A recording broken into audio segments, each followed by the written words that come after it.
On accueille aujourd'hui Pierre Charentus. Bonjour Pierre, bienvenue à Bruit de Langue. Et avec Inès. Bonjour.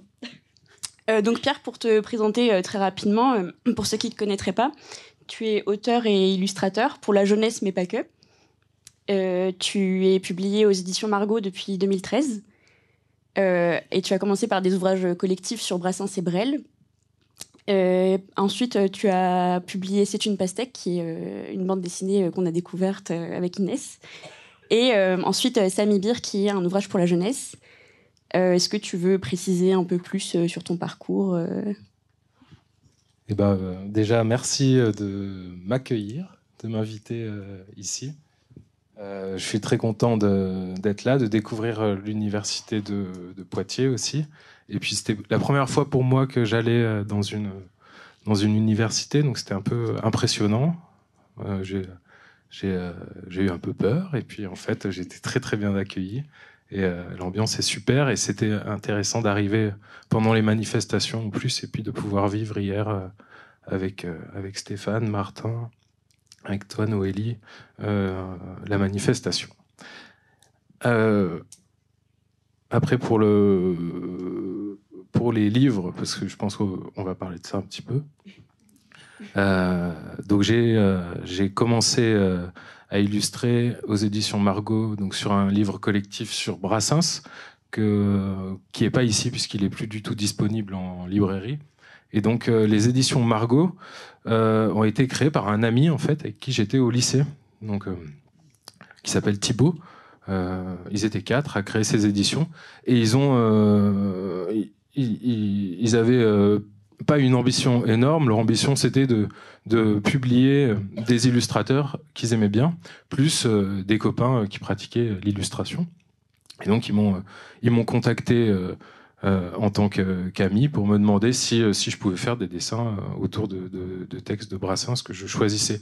Et l'ambition, c'était simplement que ce petit ouvrage qu'ils espéraient réussir à faire imprimer soit distribué un peu dans les bureaux de tabac, il disait, de Clermont-Ferrand.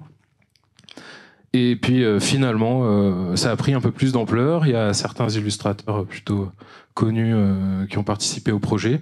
Et en fait, la maison d'édition qui devait être une petite aventure entre amis, s'est transformée en une maison d'édition un peu plus grande, là, qui continue encore de grossir. Et donc voilà, j'ai participé un peu au lancement, mais on était assez nombreux finalement.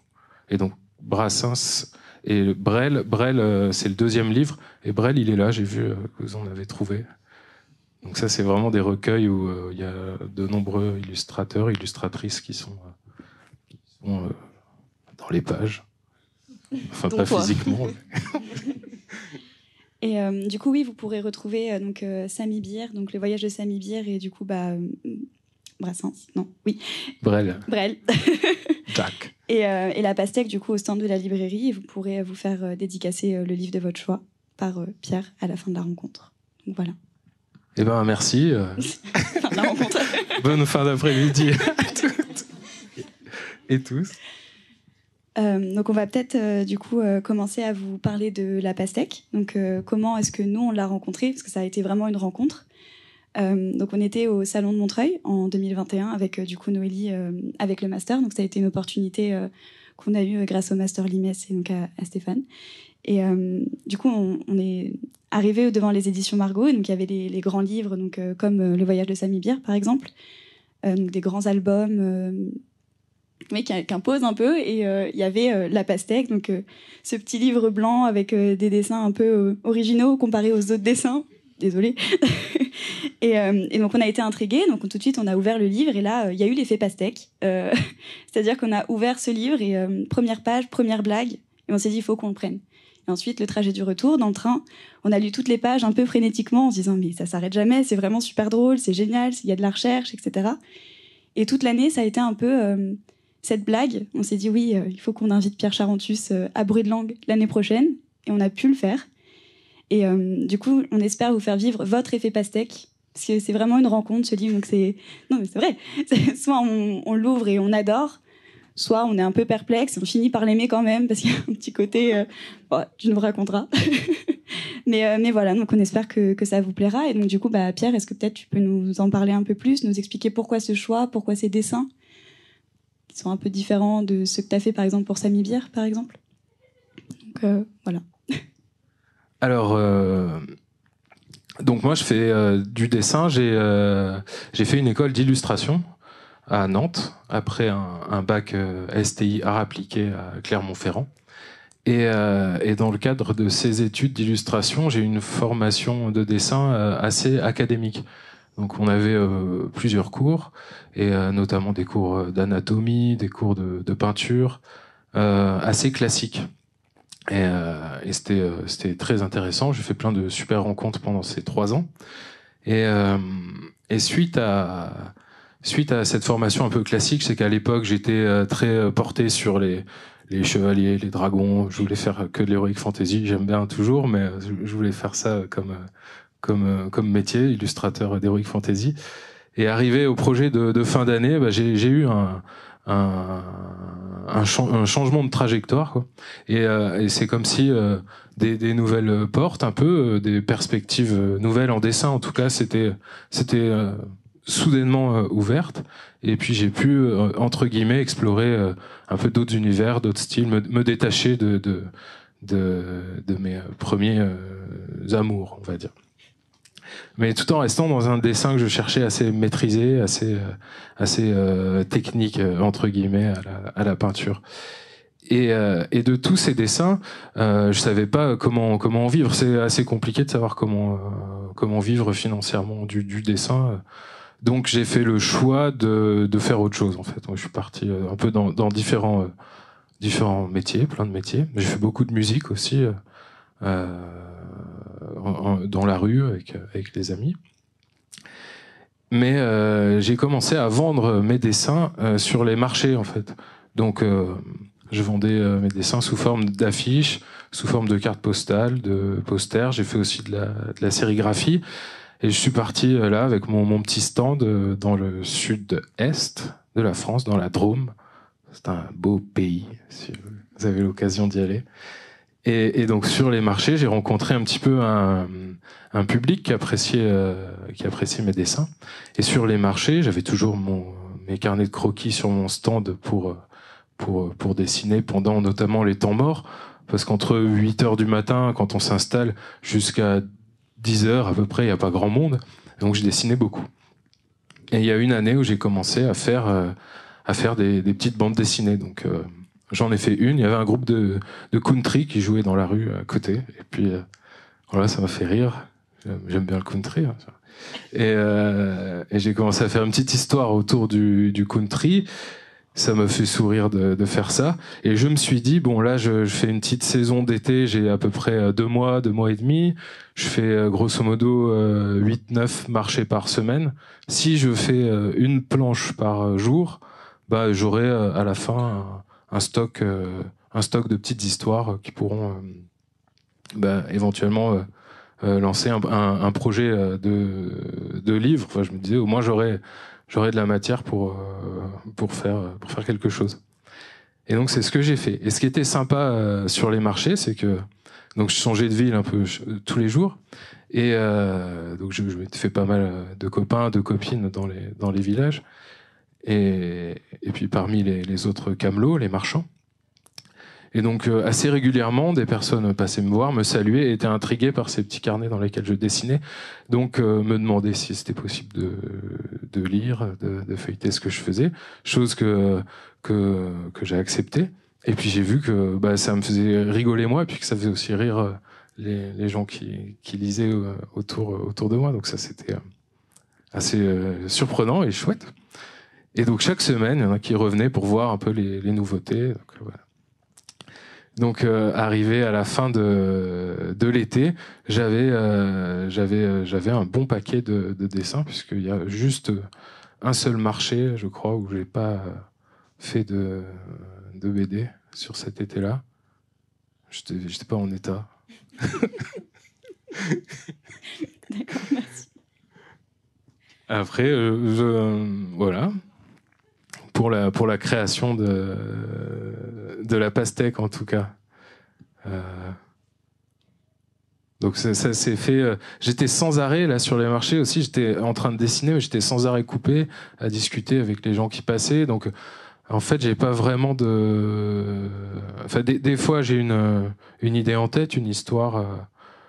Mais en général, quand je commence à la dessiner, il se passait tellement de choses, j'étais tellement dispersé que entre mon idée de départ, quand j'en avais une, et puis ce sur quoi j'arrivais, souvent ça avait plus rien à voir, quoi. Donc j'aimais bien aussi le fait d'être surpris de ce qui se passait, quoi. Comme ça, au moins, je m'ennuie pas en le faisant. Tu parles d'avoir rencontré par exemple un groupe de country qui a lancé ton livre. Ouais. À quel point tu t'inspires de ta vie réelle dans tes livres? Est-ce que c'est des situations qui t'arrivent, des conversations que tu as eues?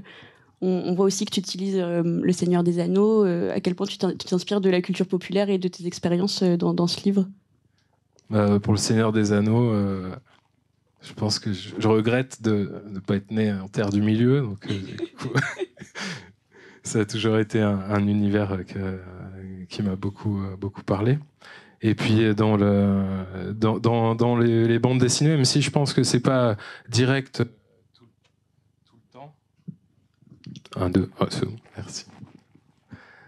Même si je calque pas les phrases que j'entends, je pense que tout ce qui se passe, ça m'inspire en tout cas. Et il y a une.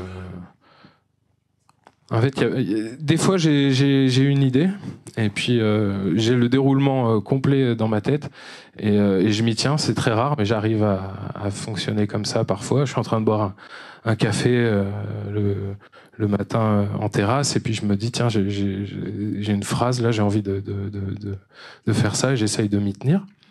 Mais assez souvent je commence à faire un personnage.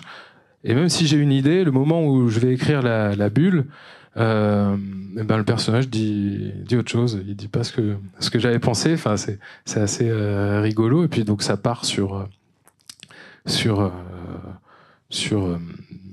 l'histoire qui est en train d'apparaître. Mais donc oui, il y a c'est complètement calqué sur ce que je suis en train de vivre. Mais c'est pas forcément fidèle dans les mots, en tout cas.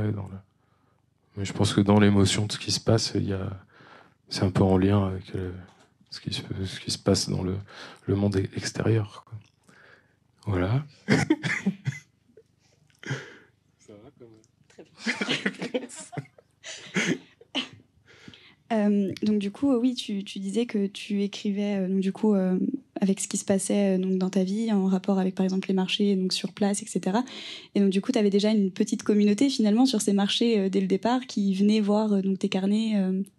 Qu'en fait, tu as un peu toujours eu du succès avec la pastèque finalement. Et cette communauté-là, donc nous, on a fait des petites recherches sur toi avant que tu viennes, donc notamment sur ton compte Instagram, donc qui est juste là-haut. Allez voir, ça vaut le coup. Où on peut voir vraiment donc ton style qui est très déjà varié. Et aussi qu'il y a par exemple des gens qui se font tatouer la pastèque, par exemple, des petits dialogues, on a vu. Et qu'est-ce que ça te fait finalement, cette histoire de communauté, les gens qui viennent te voir pour ça, qui sont oui autour de la pastèque, ce livre-là. Est-ce que tu t'attendais à autant de succès finalement? Je regarde le tatouage dans ton cul à brioche. Ça fait plaisir quand moi sur les marchés en tout cas quand j'ai vu des gens qui avaient des fous rires en lisant les planches, c'est surprenant mais c'est un peu, moi ça me fait très plaisir, quoi. Et puis je pense que quand ça fait plaisir de rire souvent, donc ça c'est chouette. Après le succès il est quand même c'est une communauté, enfin de lecteurs ou de lectrices ou de gens qui aiment bien en tout cas les dessins que je peux faire, mais ça représente pas énormément de monde, voilà, enfin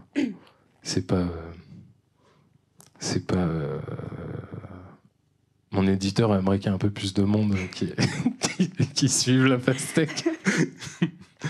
Et ça me fait très plaisir, surtout les tatouages. Ça me fait toujours plaisir quand je reçois. Souvent, les personnes m'envoient un petit message avant pour savoir si je les autorise à se faire tatouer un personnage de la BD ou un autre dessin. Et donc ça, c'est assez génial. Moi, j'accepte. Et donc là, il n'y a pas la photo de la planche de BD. Mais il y a quelqu'un qui m'a envoyé un message un jour pour savoir s'il pouvait se faire tatouer l'histoire autour de la moussaka, je crois que c'était. Je lui ai dit oui, il n'y a pas de souci. Et j'ai reçu la seule condition que je donne à chaque fois, c'est qu'on m'envoie une photo du tatouage. Et donc je m'attendais à juste un personnage. Et en fait, oui, sur la cuisse. Alors elle ou il, je sais même, j'ai reçu juste une photo de la cuisse, je sais pas. Mais cette personne s'est fait tatouer la planche entière, quoi. Donc avec les personnages, les bulles. Et j'ai dit ok, super, c'est ta vie. Moi, ça m'a fait rire. Oui. Donc ouais, c'est toujours, ouais, ça fait plaisir. Okay. Et dans ton cul à brioche, c'est un personnage qui a du succès. Et alors ce tatouage-là, c'est moi qui l'ai fait sur l'épaule d'une copine. Ah, tu l'as tatoué ? Ouais. Ah oui. C'était mon premier tatouage. Voilà, ça n'a pas trop mal sorti. D'accord. On a une histoire dans l'histoire, on ne savait pas. Elle s'appelle Clé. C'est une super dessinatrice, d'ailleurs. D'accord. Au passage, elle a un Instagram, je crois. Ah. Voilà. D'accord, merci. Et du coup, dans un tout autre style, tu as fait aussi Samy Bir, après La Pastèque. Ouais. Est-ce que tu peux nous expliquer un peu cette différence de style entre les deux livres ? Alors, en fait, donc, la première fois que j'ai travaillé, que j'ai fait des dessins pour les éditions Margot, donc, c'était pour Brel et Brassens. C'était des dessins assez classiques, des peintures assez réalistes, entre guillemets, ou en tout cas travaillées avec plus de temps passé que pour certains dessins que je peux faire pour la pastèque.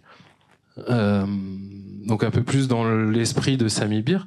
Et donc suite à ça, Anne Fleur et Thibaut, qui sont l'éditrice et l'éditeur de Margot, m'ont souvent demandé de faire un album jeunesse chez eux. Donc comme tu disais tout à l'heure, aux éditions Margot, on va dire leur créneau, c'est surtout les albums jeunesse assez grand format, avec des peintures, des dessins peints, donc un peu une tradition d'illustration peinte avec des peintures plutôt, pas classiques, mais assez réalistes, on va dire.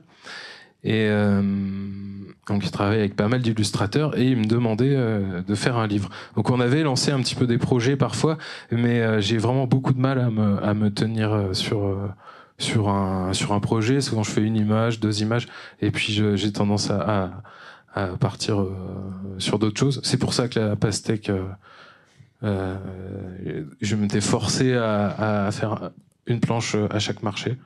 Parce que je savais que si je m'obligeais pas à ça, j'allais partir sur d'autres sur d'autres choses. Et donc ces projets-là n'aboutissaient pas. Et en fait, si la pastèque est sortie, c'est parce que j'étais au téléphone avec Thibaut qui était encore en train de me lancer, essayer de me demander si je pouvais faire un projet chez eux. Donc toujours, je lui disais oui, j'aimerais bien, mais on verra plus tard. Et donc il m'a demandé qu'est-ce que j'étais en train de faire d'ailleurs en ce moment. Et je lui ai parlé de ce projet de livre qui s'appelait pas La Pastèque d'ailleurs, mais je lui ai dit que j'avais des croquis dans un carnet. Il m'a demandé de lui envoyer par curiosité.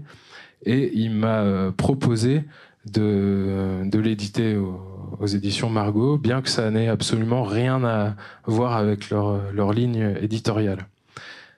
Et donc, un an plus tard, après la sortie de La Pastèque, j'étais chez lui, et on était assis à peu près comme ça. Je crois que j'étais sur le canapé. Il était là, tu es Thibaut. Super. Et il m'a redit, est-ce que tu veux pas faire un livre illustré ? On était en train de boire le café, et je lui ai dit, écoute, oui, mais... Nanana. Et donc là, il m'a dit, mais si tu veux, on pourrait essayer de faire un livre CD. Là, il venait de faire un livre chez eux.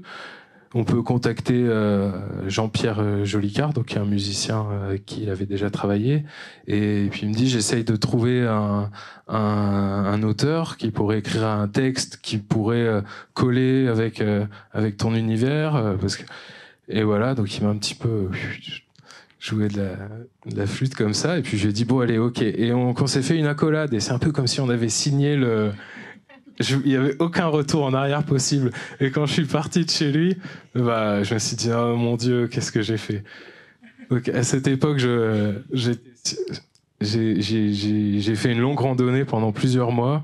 Donc je lui disais, ouais, ça va me permettre de travailler là-dessus, je vais réfléchir à des idées d'histoire. J'ai rien fait du tout, à part à chaque fois que j'y pensais, je me disais, pense à autre chose. Donc ça, c'était en octobre, et je pense qu'arrivé au mois de janvier, je me suis retrouvé dans mon atelier à Nantes, et puis il fallait commencer. Donc j'avais pas encore d'histoire. Il m'envoyait un peu des bribes d'idées, donc je savais qu'il allait avoir un ours, voilà, un bateau, et on était un peu parti là-dessus, un bateau dans un champ, et donc j'ai commencé à faire des croquis, mais toujours en me disant, mais je vais jamais y arriver, je vais pas m'en sortir, quoi. Et donc j'ai fait une première peinture, et puis à la fin de cette peinture, pareil, je me suis dit, mais ça va pas être possible, en fait, parce que ça me prenait beaucoup de temps pour faire une peinture. Financièrement, c'est des projets qui, par rapport au temps qu'ils peuvent prendre, donc en avance de droits d'auteur, ça représente pas énormément par rapport au temps pris. Et donc je me dis, mais comment je vais faire, en fait, parce qu'il faut que je travaille à côté, que je dégage du temps pour faire Samy Beer. L'avance est pas énorme aussi, donc ça me stressait. Et puis pareil, arriver à me concentrer sur le projet. Et donc j'ai fait une demande d'aide au Centre national du livre. Donc j'avais absolument rien qui correspondait avec ce qu'ils demandent comme document pour faire ces demandes d'aide de livres. J'avais des croquis, quoi, de mes projets, mais il fallait le texte, il fallait d'autres choses. Et j'ai quand même rassemblé tout ce que j'avais et j'ai fait cette demande. Et puis quelques mois plus tard, j'ai appris que c'était accepté. Donc j'ai eu une aide. J'ai eu une aide à la création pour un second livre, je crois que c'était. Tout va bien se passer. Je veux bien un petit verre d'eau. Et du coup, cette aide, tu l'as eue? Ouais, je l'ai eu. J'avais fait la demande en février, donc c'est super qu'il y ait le Centre national du livre, d'ailleurs. S'il y a des personnes qui veulent faire des livres, je sais qu'il y a beaucoup de... Enfin, il y a différentes catégories, bande dessinée, illustration, il y a de la poésie. Il ne faut pas hésiter à pousser cette porte aussi, à faire la demande. Et j'ai renvoyé le dossier quelques minutes avant la clôture des demandes. Donc, encore une fois, il a fallu faire un peu... se forcer un petit peu à aller contre le laisser aller. Mais ça a porté ses fruits. Donc ça m'a permis, au lieu de partir faire les marchés l'été suivant, j'ai pu, avec cette bourse, consacrer mon temps à l'élaboration du livre. Voilà, mais le délai était très court au final. Enfin, j'ai quand même procrastiné pas mal. Mais ça s'est fait. Thibaut, l'illustrateur, a eu des petites montées de sueur quand je lui répondais plus au téléphone. Bon. Et voilà. Et je sais pas quoi dire d'autre. Du coup, tu es là depuis lundi et tu repars vendredi, notamment parce qu'on t'a invité aussi à faire une fresque qui est actuellement à la MDE en cours. Donc c'est une fresque évolutive que tu améliores, enfin que tu fais évoluer tous les jours. Est-ce que tu peux nous parler un petit peu de ces activités que tu fais en dehors des livres que tu publies? Alors, donc, Je fais parfois des fresques, c'est vrai. Je cherche. Là, il y en a une en dessous, là, en petit. Ce qui est au centre, c'est un visuel c'est une sérigraphie, ça. Donc, c'est des tirages sur assez grand format. Et, en fait, je suis dans un atelier collectif à Nantes. Donc, on est un collectif qui s'appelle le DAU. Et à Chantenay, tu connais Chantenay, Noélie? Et on est entre 20 et 25 à avoir des ateliers sur place. On a aussi un bar associatif. On organise des concerts. Et donc on a chacun un peu chacune nos espaces pour travailler. Et il y a aussi donc c'est quand même un grand espace mutuel. Donc on a une salle de sérigraphie qui permet de faire de la sérigraphie. On a une salle de tirage photo aussi pour ceux qui souhaitent faire des photos. Il y a un salon de tatouage aussi, malheureusement, pour les fins de soirée. Et donc tout ça, ça m'a fait rencontrer en tout cas beaucoup de dessinateurs, dessinatrices, personnes qui font de la sculpture, et donc ça donne envie de s'essayer à d'autres supports. Et donc j'ai rencontré aussi pas mal de gens qui dessinaient sur les murs, qui faisaient des fresques, qui taguaient, et donc je me suis aussi essayé aux dessins muraux, et notamment dans ce lieu-là, le DAU, puisque donc les murs sont à disposition. Enfin, on fait un peu ce qu'on veut quand on veut sur les murs. Il n'y a pas tellement de règles. Donc parfois je dessine sur des murs, mais c'est pas non plus mon quotidien. Et donc, quand on réfléchissait à quoi faire pendant cette semaine, c'était un peu court pour trouver des ateliers. Donc, on a eu l'idée de cette fresque. Et donc là, oui, j'ai à disposition un mur à la MDE, très chouette endroit d'ailleurs. L'inauguration, en grande pompe, avec fanfare, avec Stéphane qui va nous jouer de la trompette, peut-être. Sera demain soir. Donc là aussi, pour moi, j'ai compris que au niveau administratif, tout le monde n'était pas d'accord, ou des personnes avaient un peu peur de cette histoire de fresques, de dessins sur les murs. Donc on est parti dans l'idée que ça puisse être effacé. Donc j'ai travaillé, là je suis en train de travailler avec du fusain et de la craie. Je n'avais jamais vraiment travaillé avec du fusain, donc c'est une découverte aussi pour moi. Et voilà, on verra le résultat demain soir.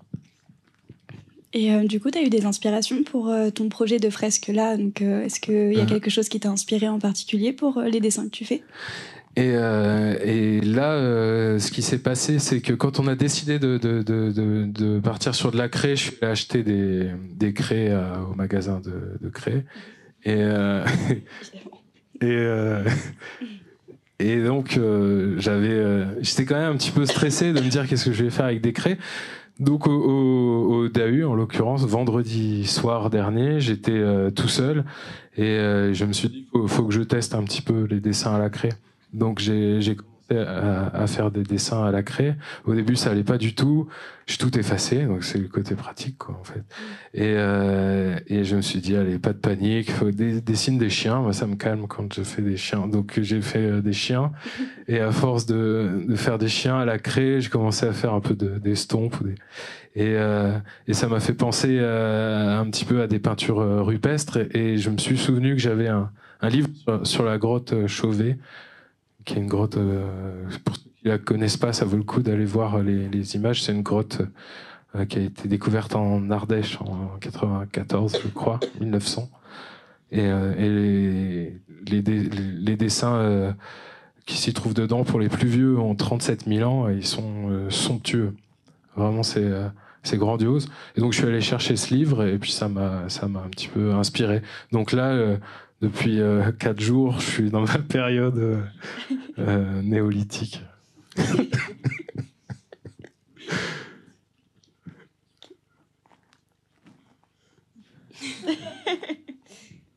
Il reste 30 minutes. Est-ce que du coup tu peux nous parler un petit peu de tes projets futurs, si tu as ce qui peut être dans ton avenir artistique? Alors, c'est le flou artistique. Non, il s'est passé quelque chose avec la pastèque cette année quand même. Donc c'est un livre, donc il n'y a pas... quand je le propose sur les marchés, ou alors dans certains endroits, notamment à Nantes, il y a pas mal de marchés de Noël organisés dans plusieurs lieux associatifs. C'est un livre que j'arrive, qui trouve assez facilement son public. Je trouve, ça dépend des lieux quand même, mais c'est un livre que personnellement j'arrive assez facilement à promouvoir. Par contre, en librairie, ça n'a pas été évident pour la distribution. C'est un livre quand même particulier graphiquement, donc il peut aussi effrayer. Et donc il a eu, à part dans certaines librairies où il est encore commandé et parfois recommandé par les libraires, c'est un livre qui n'existe plus tellement en librairie. Mais l'année dernière, au festival en octobre, au festival de Saint-Malo, les éditions Margot m'avaient proposé, pour rigoler, d'avoir mon propre stand consacré que à C'est une pastèque, parce qu'en général, sur le stand des éditions Margot, la pastèque est vraiment noyée au milieu des grands albums, et le public qui s'intéresse à cette maison d'édition n'est pas forcément intéressé par ce style-là. Et donc ils m'ont offert la chance de faire mon propre stand et de faire ce que je voulais en décoration. Donc j'avais fabriqué des grands personnages en papier mâché. Voilà, c'est un stand qui a attiré le regard pour le coup. Et donc ça a bien marché à Saint-Malo pour la première année depuis que la pastèque existe. Et donc cet engouement, un petit peu là sur cet instant précis, ça a relancé un petit peu la discussion d'un potentiel tome 2, ou en tout cas d'un livre dans le même esprit. Et donc j'ai commencé un petit peu à faire, à réaliser des petites planches de BD dans des carnets de brouillons, de croquis. Et voilà, mais il n'y a pas il y a rien de fait encore, il n'y a rien de sûr. En tout cas, donc c'est un projet qui est un petit peu comme C'est une pastèque, mais pour moi, je le trouve un petit peu différent parce que là, je le réalise pas sur les marchés, je le fais plus dans mon coin, dans mon atelier. Je prends un petit peu plus de temps sur les planches, je reviens des fois j'ai du blanco, voilà. Et donc je peux vous montrer les petits carnets, à quoi ça ressemble. Donc pour la pastèque, c'était des zapbooks, pour ceux qui voient un petit peu. Et donc là, ce sont des rockbooks by Claire Fontaine. C'est un placement de produit. Donc c'est un papier un petit peu plus épais que le zapbook, légèrement plus blanc, une texture qui s'approche du canson, un grain relativement fin. Pour la pastèque, j'étais parti comme outil sur un stylo effaçable de marque Pilote. J'ai changé donc j'en ai testé plusieurs. Là, il y a les tests de stylo avec. Donc, ce sont des tests de stylo sur Blanco, et je peux voir après 1 minute de séchage en passant ma main lesquels bavent et lesquels ne bavent pas trop. Donc, je suis parti sur le Pilote V5 Ball, qui est complètement indélébile, celui-là. Donc, c'est fini le stylo effaçable. Voilà. Donc là, c'est pour ça que j'ai acheté du Blanco. Et donc après, voilà, c'est des petites planches comme ça. Et je fais une page sur deux, donc à chaque fois il y a une page blanche, parce que par transparence, pour ceux qui ont des bons yeux, on peut voir l'histoire d'en dessous apparaître. Et donc au niveau du scan, ça aurait posé problème. Voilà. Donc j'ai mes petits carnets avec moi, j'ai mes stylos, mes crayons de couleur, et j'essaye d'avoir toujours mon sac pas très loin. Donc c'est mon petit atelier portable. J'ai ma trousse avec ce qu'il me faut. Il me manque les ciseaux là, mais j'aime bien avoir des ciseaux. J'ai un carnet que j'appelle le carnet de rustine, donc c'est celui-là où je peux découper pour refaire des collages si je me suis trompé. Et donc voilà, le projet qui est en train d'être créé, c'est celui-là pour le moment. Mais je voulais en faire une par jour, là je m'y tiens pas du tout. Mais en tout cas, de savoir que je venais à Bruit de Langue, quand vous m'avez proposé, à ce moment-là, j'étais pas du tout sur des projets de dessin, et je me suis dit si je dois un petit peu parler de dessin et de livres, bah ce serait bien que je me remette un petit pied dedans, en tout cas que je me mette un petit peu ça en tête. Donc Inès et Noélie, là, votre invitation a aussi motivé le départ de ce projet, a été un peu moteur. Donc merci. Merci à toi.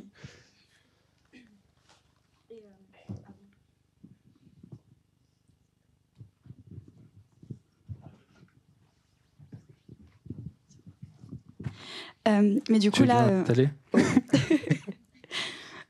on a pu voir par exemple que là, il y avait les mêmes personnages que dans la pastèque 1. Du coup, est-ce que tu vas rajouter des personnages ou pas, ou est-ce que tu gardes ça encore un peu secret, parce que tu ne sais pas? Je pense qu'il y aura aucun personnage de la pastèque 1, parce que je sais même pas je pense pas que ça va s'appeler. C'est une pastèque. C'est un peu le même concept, mais il n'y aura pas d'histoires qui se suivent, je pense, ou je vais rester juste sur des petites histoires. J'ai essayé de faire en sorte que ce soit un petit peu plus clair. Voilà. Mais on verra. En fait, sur le premier tome de la pastèque aussi, il y avait eu pas mal sur ce livre-là, il y avait eu pas mal de tri. On en a enlevé aussi beaucoup. On a enlevé un quart à peu près des planches qui avaient été faites. Ça, c'était dur pour moi. Mais voilà. D'accord, merci. Et peut-être une dernière question, enfin, je sais pas si on a encore un peu le temps, mais du coup, on voulait te poser la question de la place des réseaux sociaux dans ton travail. Parce que du coup, sur Instagram, tu postes beaucoup de choses, tu mets des petits croquis, etc. Et on voulait savoir un peu comment est-ce que tu l'incluais dans ton travail, ou est-ce que tu postais tout, pas tout? Voilà. Ça dépend des moments. J'ai pas je poste pas régulièrement. J'ai fait ils sont pas là, il est là. Des t-shirts cet hiver. Suite au salon de Saint-Malo aussi, je m'étais fait des t-shirts pour moi, puis beaucoup de personnes m'en ont demandé, donc j'en ai fait en plus grande quantité. Et j'avais récupéré une liste de mails à Saint-Malo de gens intéressés. J'avais une quarantaine de mails. Et puis sur les 40 mails, j'ai eu une réponse, je crois, après. Et donc parallèlement, j'ai publié ça sur Instagram et sur Facebook. Et là, sur Instagram et sur Facebook, il y a eu pas mal de réponses.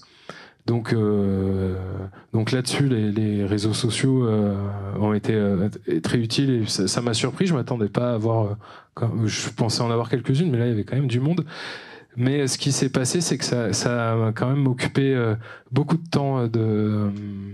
En fait, je commençais à aller à cette période-là. En tout cas, j'étais quasiment tout le temps sur Instagram en train de regarder si j'avais des messages à répondre. Et donc, j'essaye quand même de faire attention avec les réseaux sociaux, parce que ça peut vite prendre beaucoup de place. Et je sais pas, ça me rend un peu triste quand j'y passe trop de temps dessus. Donc, je poste des dessins par période. Après, c'est pas du tout toutes les semaines. De temps en temps, je vais en poster quelques-uns. S'il y a un dessin que j'aime bien, qui m'a fait rire, si j'ai un petit besoin d'encouragement, j'ai envie d'avoir des j'aime, alors voilà, je mets un petit dessin. Et puis ça me rend le plus heureux du monde, et voilà. Et puis après, je fais d'autres choses dans la vie qui me rendent heureux aussi. Mais j'ai pas de pratique régulière. Donc, je pense que je referai des t-shirts, mais ponctuellement.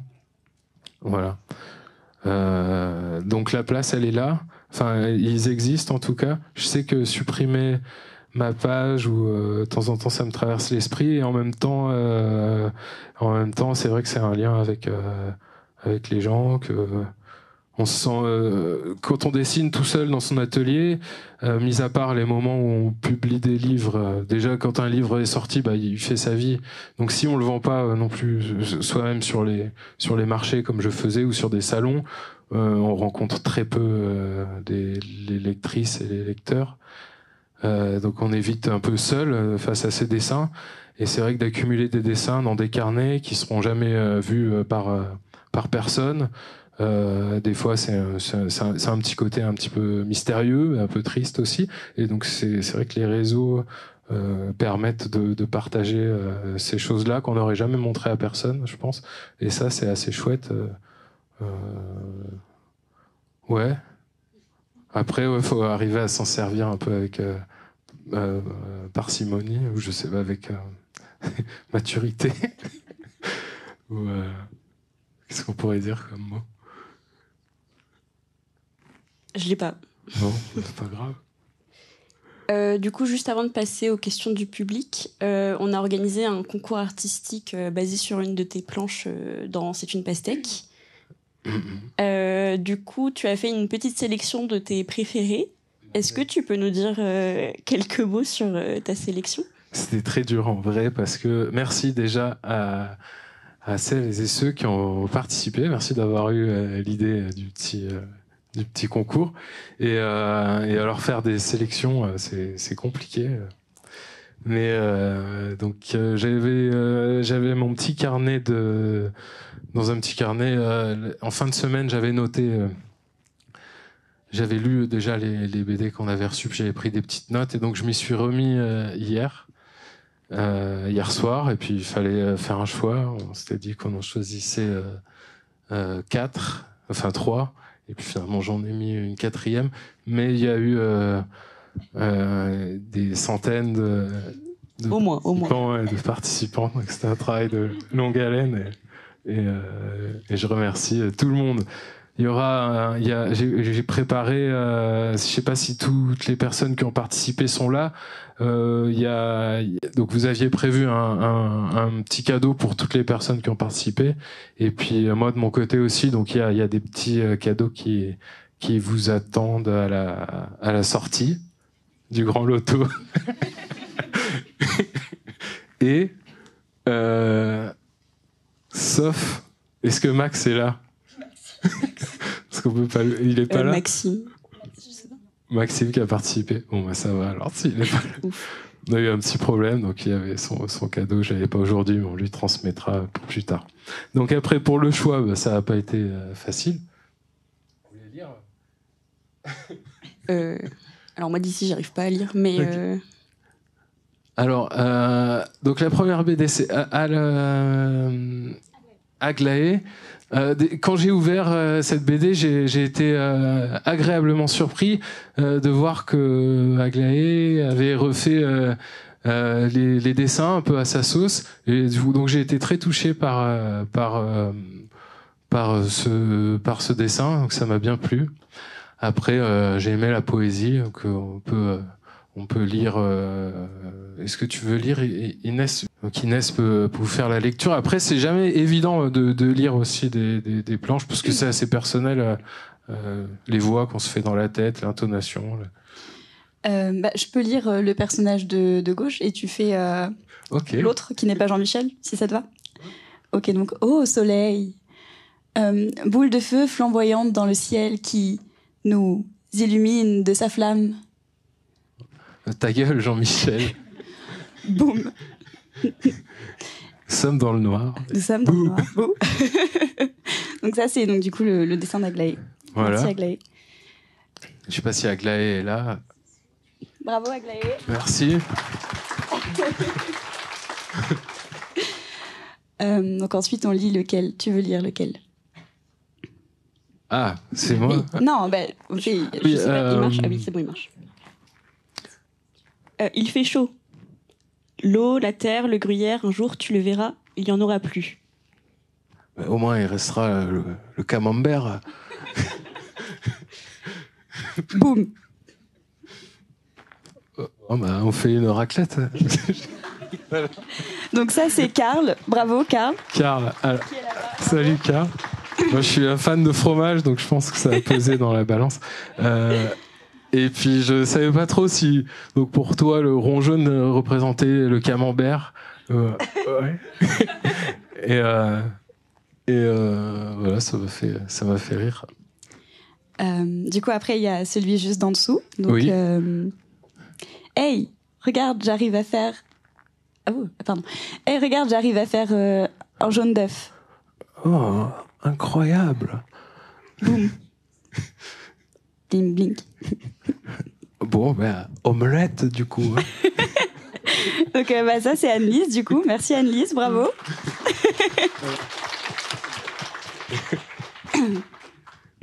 Et donc, du coup, comme Pierre est dissipé, il en a choisi un autre. Oui, donc hier, on a reçu...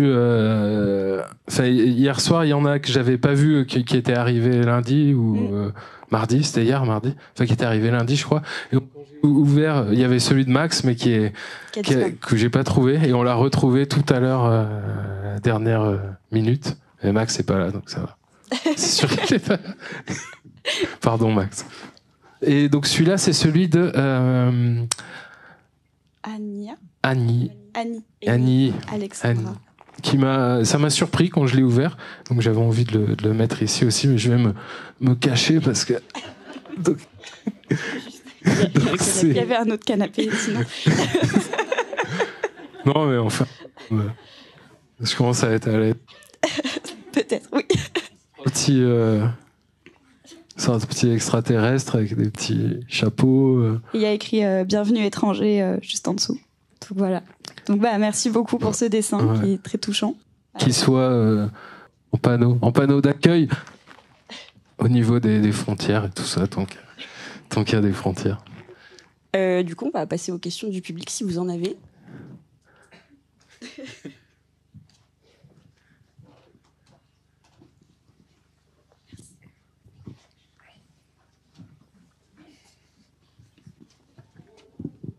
Okay, bah, bonjour. Vous disiez que du coup, votre motivation pour finir C'est une pastèque, c'était le marché. Est-ce que vous avez trouvé une nouvelle motivation pour ce potentiel tome 2 ou... Alors oui, donc le marché, ouais, c'était le cadre de travail, on va dire. Et là, non. Alors là, j'essaye de me fixer des règles et puis après, je les rediscute avec moi-même. Je trouve un peu comme tout le monde, mais des excuses. Et je fixe des nouvelles règles. Donc là, la règle que je m'étais fixée en octobre, en début novembre quand j'ai commencé, c'était de faire au moins une planche par jour. Donc je m'étais dit ça va faire 30 par mois. Dans 3 mois, il y a un livre qui est prêt, voilà. Et donc c'est pas du tout ce qui s'est passé. Donc là, la règle, ça s'est plutôt transformé en j'essaye d'avoir de quoi dessiner pas très loin. Dès que j'en ai envie, si je peux, je le fais. Et j'essaye de pas le repousser, même si souvent je le repousse quand même. Mais voilà, dès que j'essaye de pas forcer la chose. Mais quand même de l'avoir toujours dans un coin de la tête, et quand j'en ai envie de pas me laisser happer par autre chose ou par les réseaux sociaux par exemple. Donc là, dans la chambre où je suis à Poitiers, j'ai pu en faire une par exemple. Voilà, peut-être ce soir j'en ferai une autre. Enfin, donc il n'y a pas de cadre strict, mais j'essaye d'avancer un petit peu, quoi. Très bien, merci. Du coup, s'il n'y a pas d'autres questions, est-ce que tu veux donner un mot de la fin ? Juste un mot. Juste un mot si tu veux. Merci pour ton PowerPoint. Il a dit. Eh bien, je ne sais pas si le temps imparti est fini. Si oui, on va accueillir Catherine Dorion, la rencontre de Catherine Dorion juste après. Donc on peut retrouver Pierre Charentus en dédicace dans la librairie maintenant, et à la fresque, donc l'inauguration demain à 20h. Voilà. Merci. Merci. Merci Inès et Noémie.